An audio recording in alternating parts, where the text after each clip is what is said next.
नमस्कार दोस्तों, हमारे YouTube चैनल हिंदी ज्ञान पर आपका स्वागत करते हैं। और आज की जो कक्षा है वो दोस्तों 28 है। और ये जो टॉपिक है वो भक्ति काल के अंतर्गत संत काव्य में आता है।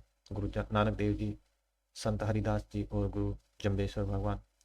तो आज हम इन तीनों संतों के बारे में पढ़ेंगे, इनके जीवन काल के बारे में पढ़ेंगे और इनके जीवन के तहत एक बहुत ही महत्वपूर्ण प्रश्नों की श्रृंखला चलाई जा रही है और जो हम आज आपको करवा रहे हैं। तो दोस्तों इसी के साथ हम कक्षा को शुरू करेंगे। और आज की जो कक्षा है वो रहने वाली है दोस्तों भक्ति काल पर। और इसी के साथ हम शुरू करते हैं दोस्तों। आज का जो पहला प्रश्न है हमारा वो है दोस्तों कि गुरु नानक देव जी का जन्म कब और कहाँ माना जाता है। तो आपने बताना है कि गुरु नानक देव जी का जन्म जो है 1469 ईस्वी राय भोई की तलवंडी पाकिस्तान में माना जाता है, या फिर 1468 लाहौर पाकिस्तान में माना जाता है, या 1467 अमृतसर पंजाब में माना जाता है, या फिर 1470 ननकाना साहिब पाकिस्तान में माना जाता है। तो दोस्तों आपका जो उत्तर रहने वाला है वो दोस्तों उत्तर ए रहने वाला है कि 1469 ईस्वी में राय भोई की तलवंडी में पाकिस्तान जो आजकल ननकाना साहिब कहा जाता है,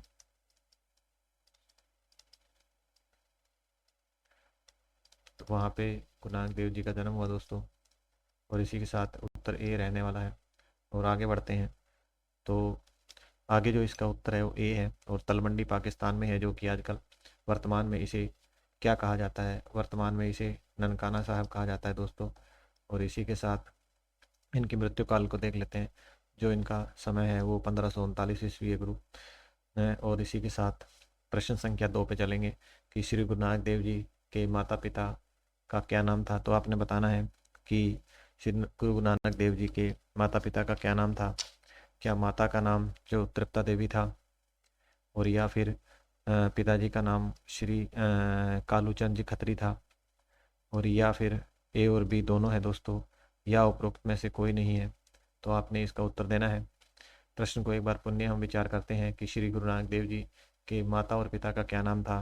कि माता का नाम तृप्ता देवी था, पिता का नाम कालूचंद खत्री था, और या फिर ए और बी दोनों हैं, और या उपरोक्त में से कोई नहीं है। तो इसका उत्तर आपके हिसाब से क्या रहने वाला है। तो इसका दोस्तों उत्तर रहने वाला है वो रहने वाला है सी। और इसी के साथ हम आगे बढ़ेंगे दोस्तों। आगे जाने से पहले इनके जो पत्नी का नाम है वो है दोस्तों सुलक्षणी। और पुत्रों का नाम, जो दो पुत्र थे इनके, जिनका नाम, एक का नाम श्रीचंद है, दूसरे का नाम लक्ष्मीचंद है दोस्तों। और श्रीचंद ने एक संप्रदाय चलाया था। उस संप्रदाय का नाम क्या था दोस्तों? उदासी संप्रदाय था। ये आपने बिल्कुल ध्यान रखना है। और इसी के साथ दोस्तों प्रश्न संख्या 3 पे बढ़ेंगे कि गुरु नानक देव जी की प्रमुख रचनाएं कौन सी मानी जाती है। तो आपने बताना है कि श्री गुरु नानक देव जी की जो प्रमुख रचनाएं हैं वो कौन सी है।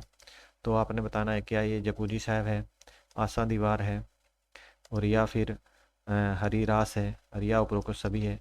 तो दोस्तों आपका उत्तर क्या रहने वाला है।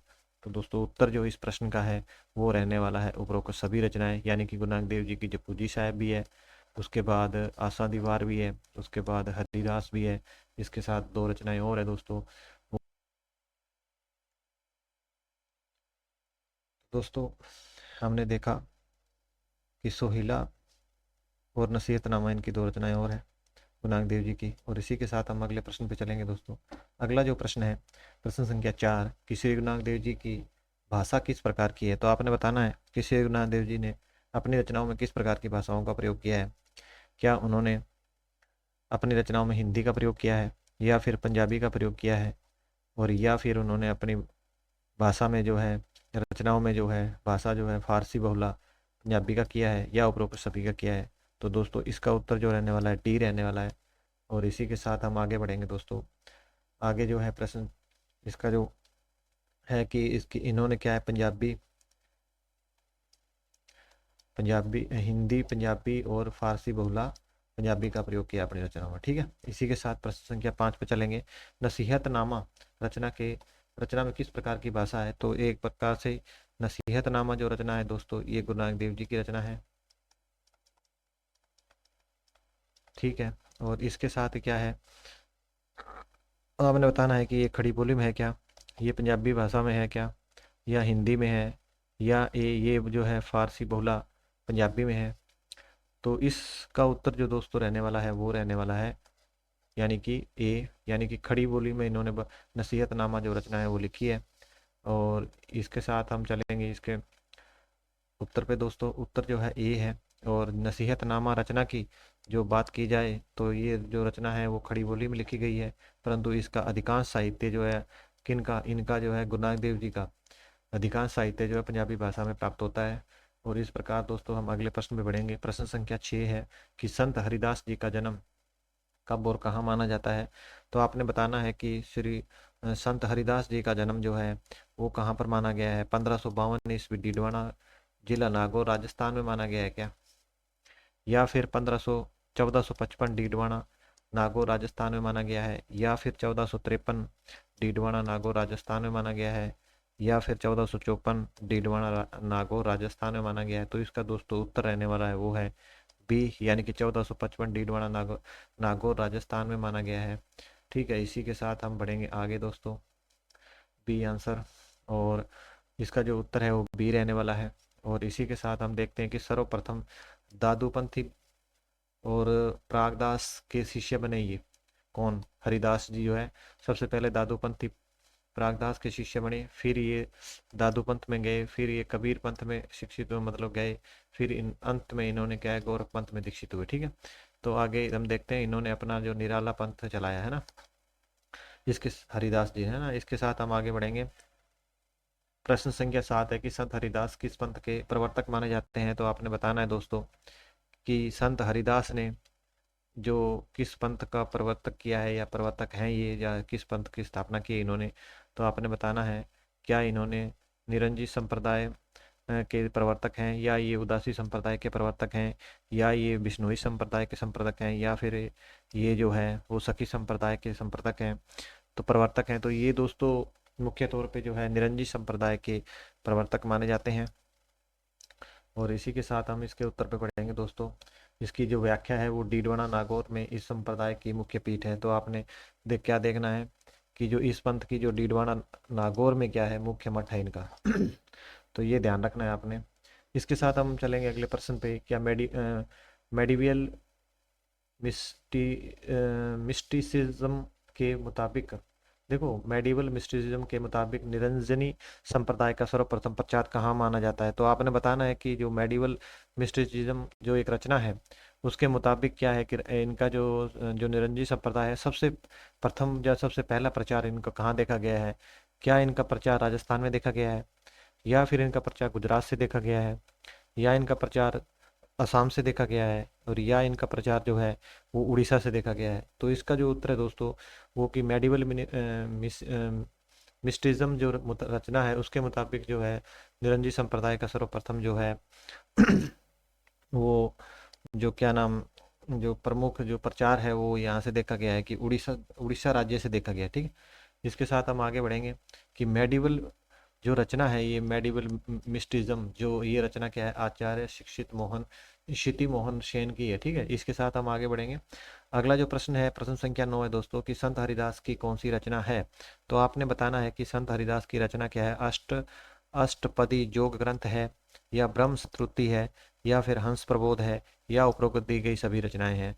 तो इसका जो उत्तर है दोस्तों वो रहने वाला है उपरोक्त सभी जो रचनाएं हैं वो संत हरिदास जी की रहने वाली है। और इसका उत्तर डी रहने वाला है। इसके साथ हम आगे बढ़ेंगे और इनकी कुछ बची हुई रचनाओं को देखेंगे दोस्तों। तो इसके साथ ये हमने देखा डी है आंसर जो। और इसके साथ संत हरिदास की कौन सी रचना नहीं है। तो अभी कुछ रचनाएं हमने पिछले प्रश्न में देखी, कुछ बची हुई रचना हम इसमें देखेंगे यानी कि जो पूजा योग ग्रंथ है वो किसका इनका है या नहीं है। समाधि योग जो रचना है वो इनकी है कि नहीं है। उसके बाद जो सुख सागर है वो इनकी रचना है नहीं है। या निरख खमूल जो ग्रंथ है निरपख मूल ग्रंथ है वो किसका है। तो दोस्तों जो इनकी एक रचना है वो सुख सागर नहीं है। उसके बाद ये कि पूजा योग इनके ग्रंथ है, समाधि योग इनका है, निरपख मूल जो ग्रंथ है वो इनका है दोस्तों। इसके साथ ही हम इसके उत्तर पे पढ़ेंगे समीक्षा में कि निरंजी संप्रदाय के मूल स्रोत क्या है। वो नाथ पंथ माना जा सकता है। जो निरंजी संप्रदाय है उसका जो मूल स्रोत है तो वो है कि ये नाथ पंथ से संप्रदाय है बोला। प्रश्न संख्या 11 आपकी स्क्रीन पे है दोस्तों कि जाम्बोजी का जन्म कब और कहाँ माना जाता है। तो आपने बताना है कि गुरुजम्बेश्वर भगवान का जन्म जो है वो कहाँ माना जाता है। कि जाम्बोजी का जन्म 1451 ईस्वी तालवा बीकानेर में माना जाता है, 1450 समराथल बीकानेर में माना जाता है, या 1450 मुकाम बीकानेर में माना जाता है, या 1451 समराथल बीकानेर में माना जाता है। तो दोस्तों इस प्रश्न का जो उत्तर है वो रहने वाला है ए। यानी कि गुरु जम्बेश्वर का जो जन्म है वो 1451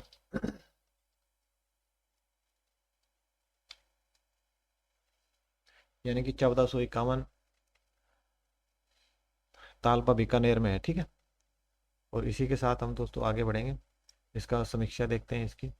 यानी कि जो जाम्बोजी किस संप्रदाय के प्रवर्तक माने जाते हैं। तो आपने बताना है कि गुरु जम्बेश्वर किस संप्रदाय के प्रवर्तक माने जाते हैं। क्या निरंजी संप्रदाय के प्रवर्तक हैं ये, या उदासी संप्रदाय के प्रवर्तक हैं, या फिर ये बिश्नोई संप्रदाय के प्रवर्तक हैं, और या दादू पंथ के प्रवर्तक हैं। तो दोस्तों जो जाम्बोजी है वो इनका समाधि स्थल जो है वो समरातल माना जाता है। ठीक है, इसके साथ ये बिश्नोइयों का तीर्थ स्थल है, बिश्नोई धर्म का, जो कि 29 नियमों का पालन करते हैं। ठीक है, और इस प्रकार ये जो हम देखते हैं कि जाम्बोजी ने जो है बिश्नोई पंथ चलाया था और बिश्नोई पंथ के प्रवर्तक माने जाते हैं। इसके साथ हम देखते हैं दोस्तों कि अगला जो प्रश्न है, प्रश्न संख्या 13, कि सिद्धि प्राप्त होने पर ये किस नाम से विख्यात हुए। यानी कि जाम्बोजी जो है वो सिद्धि प्राप्त होने के बाद किस नाम से प्रसिद्ध हुए। तो आपने बताना है क्या वो मुनीन्द्र जम्ब ऋषि के नाम से प्रखित हुए, या भगवान जम्ब ऋषि के नाम से हुए, या फिर गुरु जम्बेश्वर भगवान के नाम से प्रखित हुए, या फिर जाम्बोजी महाराज के नाम से प्रखित हुए। तो दोस्तों इसका जो उत्तर रहने वाला है वो रहने वाला है ए, यानी कि मुनीन्द्र जम्ब ऋषि के नाम से गुरु जम्बेश्वर भगवान जो है वो विख्यात हुए। और इसी के साथ हम इसके उत्तर पे चलेंगे दोस्तों। इसका जो उत्तर है उसके ए है, और उसके साथ हम देखते हैं कि इनके 4 शिष्य, मुख्यतः 4 शिष्य माने जाते हैं। ठीक है, इनके 4 शिष्य कौन कौन है। एक तो है दोस्तों हावली हावली पाव जी है, दूसरा है लोहा पागल है, एक दत्तनाथ है, और दो चौथा जो है मालदेव है। ठीक है, इसके साथ हमने देखा इनके 4 शिष्यों के नाम आते हैं, जो कि हावली पावली है, और लोहा पागल है, और दत्तनाथ है। उसके साथ दोस्तों इनके एक और गुरु है, एक और शिष्य हैं मालदेव। ठीक है, इसके साथ हम प्रश्न संख्या 14 पे चलते हैं कि जनश्रुति के मुताबिक ये किस आयु तक अपने मुख से एक भी शब्द उच्चारित नहीं किया। तो आपने बताना है कि गुरु जम्बेश्वर ने किस आयु तक अपने मुख से एक भी शब्द जो है उच्चारित नहीं किया है। तो आपने बताना है क्या ये इसका उत्तर जो है 34 साल रहने वाला है,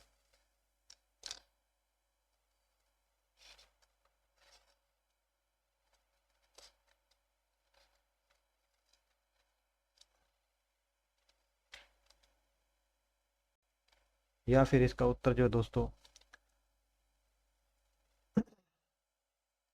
33 वर्ष रहने वाला है, या 32 वर्ष रहने वाला है, या 35 वर्ष रहने वाला है। तो उसका इस उत्तर दो दोस्तों है वो ए रहने वाला है कि 34 वर्ष, कि गुरु जम्बेश्वर ने 34 वर्ष तक अपने मुख से कोई भी शब्द नहीं उच्चारा था। तो इसके साथ हम आगे बढ़ेंगे, और अगला जो अंतिम प्रश्न है दोस्तों वो तुम्हारी स्क्रीन के ऊपर है कि श्री गुरु जम्बेश्वर भगवान जी की कौन सी रचना नहीं मानी जाती है। तो आपने बताना है कि कौन सी रचना जो नहीं है। ओंकार जप ये इनकी रचना है दोस्तों, निरंजन की उपासना भी इनकी है, और अपजा जप भी इनकी रचना है। तो इनका इसका उत्तर जो है वो दोस्तों ये रहने वाला है कि सभी रचनाएं इनकी है। यानी कि इस प्रश्न में थोड़ी त्रुटि है, यानी कि इनकी रचना आपने बतानी है। ठीक है, इसके साथ हम बढ़ेंगे दोस्तों आगे, यानी कि इस प्रश्न का जो उत्तर है वो डी रहने वाला है, यानी कि जो उपरोक्त जो सभी रचनाएं हैं गुरु जम्बेश्वर की है। इसके साथ हम देखते हैं कि ये नाथ पंथ से विशेष प्रभावित नजर आते हैं बोला। तो ये ध्यान देना है कि जो बिश्नोई पंथ है या गुरु जम्बेश्वर भगवान है वो नाथ पंथ से खास करके प्रभावित नजर आता है। तो इसके साथ आज की कक्षा को हम यहीं समाप्त करेंगे दोस्तों, और इसके साथ हम आगे जो कुछ संत काव्य के संत कवि हैं उनके बारे में अगली क्लास में चर्चा करेंगे। और अगर आपको इस प्रकार की क्लासें पसंद आ रही है तो आप हमारे चैनल को सब्सक्राइब करें, लाइक करें दोस्तों, और शेयर करें। और इसके साथ कोई कमेंट है तो आप पक्का हमारे कमेंट बॉक्स में डालें, कोई सुझाव आपका है तो।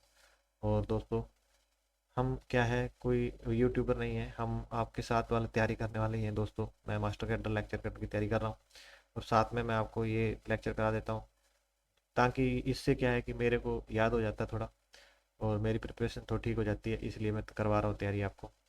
यानी कि किसी को क्या है कि वीडियो देखने से अच्छा याद होता है तो मैं वीडियो बनाता हूँ, और कोई व्यक्ति देख के इससे क्या है कि अच्छे से याद हो जाए। और ये खास करके मैं अपने नोट्स से और बुक से तैयार करता हूँ क्वेश्चन,